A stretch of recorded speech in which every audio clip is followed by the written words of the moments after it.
នៅដល់ណារមទៅបងរមនេះបាទចូលណាគេបងប្អូននេះបងបងអូប្រពន្ធកាយបានលួចមកមិនឆ្លោះគ្នាទេអត់ណាវិញបងតាណាវិញកបោកមានអីជំរាបបាទអូផ្ទះណាហ្នឹងឯងនៅមុខហ្នឹងឯងផ្ទះនៅដល់ណារមទៅបងរមនេះបាទ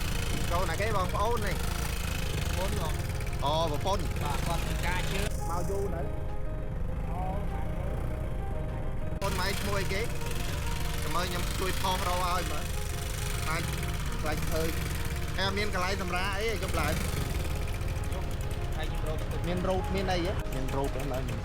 ថតជួយខ្លាចប្រទេសឃើញអីចឹងណាខ្ញុំផុសជួយផុសរកឲ្យខ្លាចមានគេស្គាល់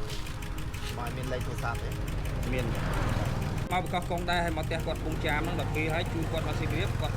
យកម៉ានគាត់ព្រីមកដល់ប៉ោយ8 100គេបរោជ្រុកគ្នាគាត់មុនតាមតាក់តងនេះមានលេខទូរស័ព្ទអីតាក់តងគាត់មិនទូរស័ព្ទអស់បាត់ហើយអូបាទគាត់មានតែអត់ស្គាល់មើលមកមុខនេះគឺធ្លាប់ផ្ទះហ្នឹង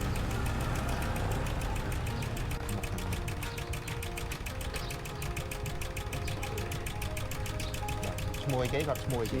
សួស្រីនាងសួស្រីនាងបាទសួស្រីនាងហើយអាយុប្រហែលម៉ាន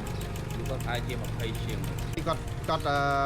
មកប៉ោយប៉ែតម៉ានពីជើងគាត់តាមនឹងម៉ាន3យប់នឹងយប់ហ្នឹង3យប់ហើយបាទហើយគាត់មកប្រាប់បងឯងទេគាត់មកប្រាប់គាត់មកគាត់ទេប្រាប់គាត់ទូរស័ព្ទលួចមកបរោយបាទ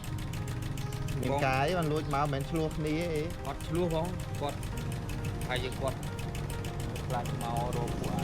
គាត់ចាស់មុនហើយគាត់ដើរគាត់ទៅតាមអូបាទពួកហ្នឹងវាមិនប្រាក់វិញបាទគាត់ខ្លាចពិបាកគាត់តាមគាត់ផ្ទះបាទបាយឈ្មោះគេខ្ញុំទូបញ្ញាបញ្ញាបាទអត់អីចាំមើលខ្ញុំជួយរកឲ្យណាបងមានមិញណាសុំលេខទូរស័ព្ទបាយសុំលេខហ្នឹងបាយຕົកហ្នឹងបាទចាំបើខ្ញុំផ្ទះឃើញបាទមិនជួយផុសឲ្យបើមានគេទូនដំណឹងគេប្រាប់មកមិនចាំបាទគាត់ពីជើងនៅតាមផ្សារហ្នឹងគាត់ដល់ពេលគាត់កែខ្លួនហើយនៅវិញខ្ញុំអូបាទខ្ញុំខ្លាចគាត់មកអញ្ចឹងទៀតបាទតាមរកគាត់អត់អីបងអរគុណណាបាទអរគុណបាទ